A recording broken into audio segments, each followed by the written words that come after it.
Mul on väga hea meel ja suur rõõm tervitada nii paljusid tööstuspärandi huvilisi siin Kunda linnaklubis.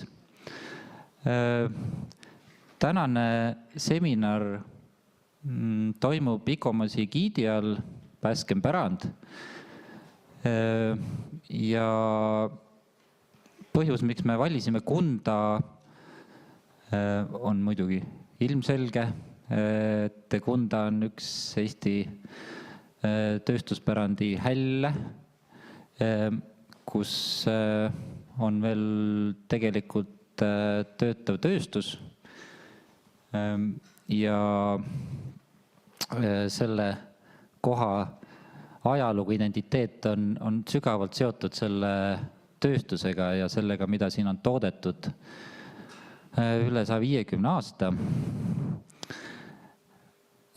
Tänane seminar on üsna mitmepalgeline, me proovime selle ühe päeva sisse mahutada ära suisa 10 ettekannet väga erinevatelt ja põnevatelt ettekandjatelt, väga erinevatel teemadel ja proovime seda tööstuspärandit vaadata mitte ainult nagu sellist muinsust või ajaloolist lihtsalt ehitist, vaid mitme erineva nagu vaatenurga pealt, et kuidas seda tööstuspärandit näevad arendajad, arhitektid, kogukonna esindajad.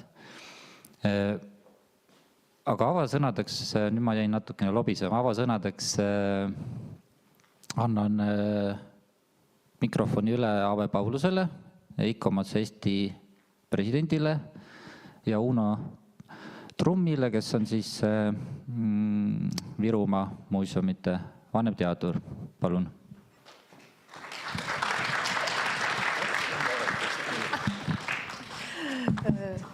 Tere hommikust Kundast ja miks Uno siin on see, et ta lisaks sellele, et ta töötab Sihtasutus Virumaa muuseumis, on ka Kunda poiss. Vähemalt elab Kundas, sündinud küll mitte.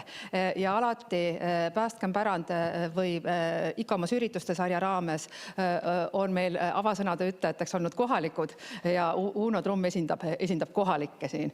Juhtumisi on ta ka väga hea ajaloolane ja kohe tuleb trükist või vähemalt on toimetamisel Kunda raamat. ICOMOS Eesti poolt ütlen avasõnad mina.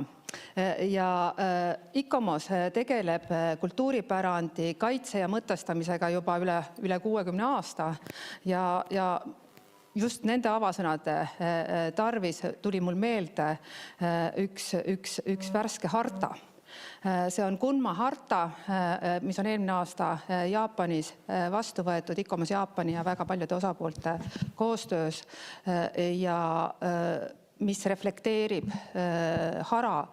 Nara dokumenti.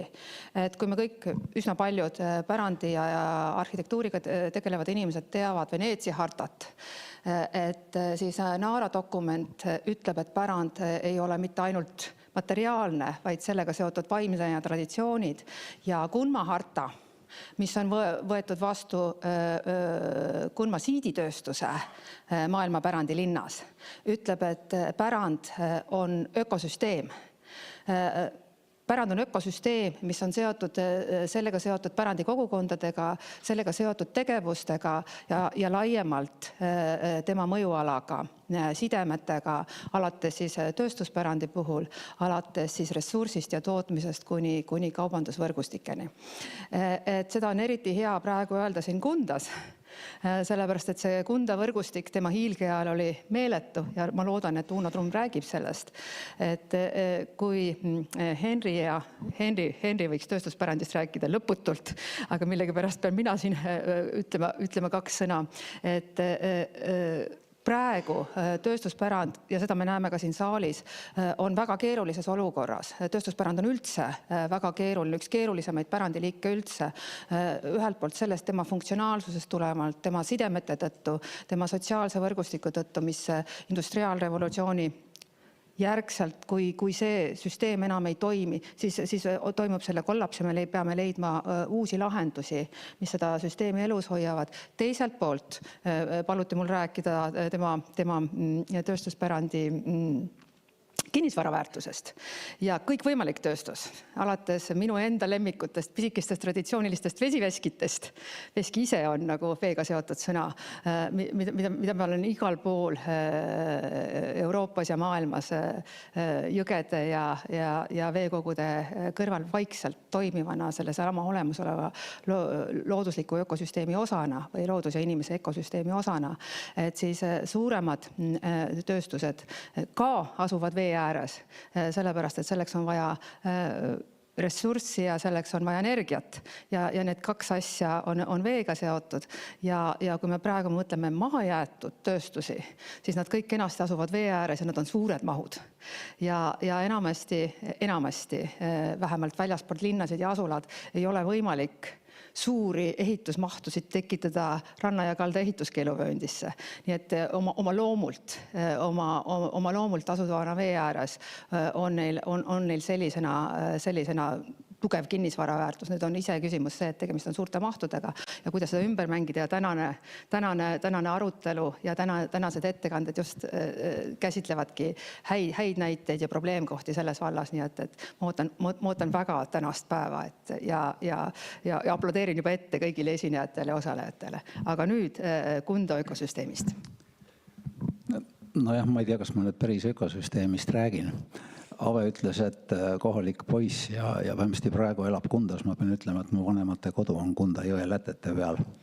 Et võib-olla siis on seda seost ka natukese niiviisi. Aga kui nüüd tulla päris asja juurde, siis kui Ave esimest korda ütles, et räägi Kunda ökosüsteemis, siis tuli siuke 20 kilomeetri raadiuses pilt silmad ette, kus midagi on ja mida see on mõjutanud, aga siis sai pärast enne magama jäämist edasi mõeldes, kuulge, peakorter Tallinnas, eks ole, seal, kus Tallinna volikogu täna istub, kunagine Klaihilsi peamaja, müügikontorid Peterburis ja Moskvas.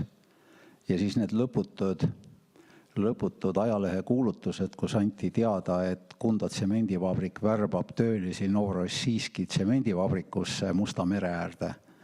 Ja kui siis Postimehe ajakirjanik sinna kohale läks neid Eesti töölisi vaatama, siis selgus, et mitte ükski neist ei olnud tööline, kõik olid keskastme ametnikud, meistrid, tehnikud ja igasugune muu seltskond.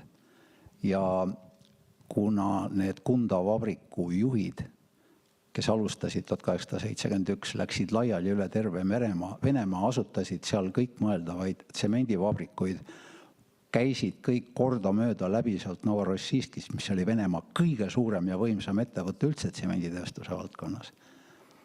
Et siis võib öelda ilmselt, et Kunda vabrik on olnud terve suure Venemaa tsemendivabrikute asutaja emake või isake, ma ei tea, kuidas see Venemaal rohkem sobib. Aga see kõik on tõenäoliselt selle ökosüsteemi osa, kõik need tsemendikartellid, kus Kundast kontrolliti Põhja-Venemaa tsemenditööstust ja ka Lõuna-Venemaa oma, sellepärast et inimesed olid samad, kes neid asju ajasid või omavahel head sõbrad, sugulased ja tuttavad. Nii et Kunda jalajälg ilmselt ulatub mitte ainult sinna Musta mere äärde, vaid ka palju kaugemale tegelikult kõigest sellest, sest seda tsementi veeti ka muidugi üle poole maailma laiali.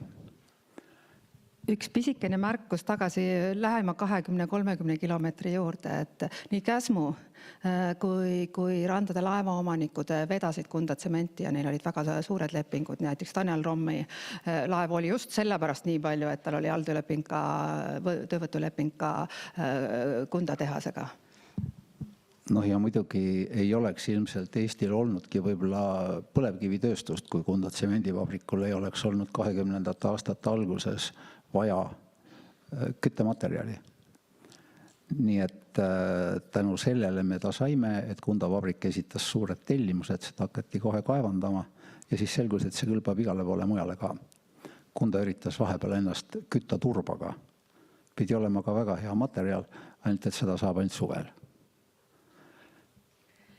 Jõudu meile tänaseks päevaks ja suur aitäh ja lihtsalt reklaamiks, et edasi aprillis loodetavasti tegeleme militaarpärandiga.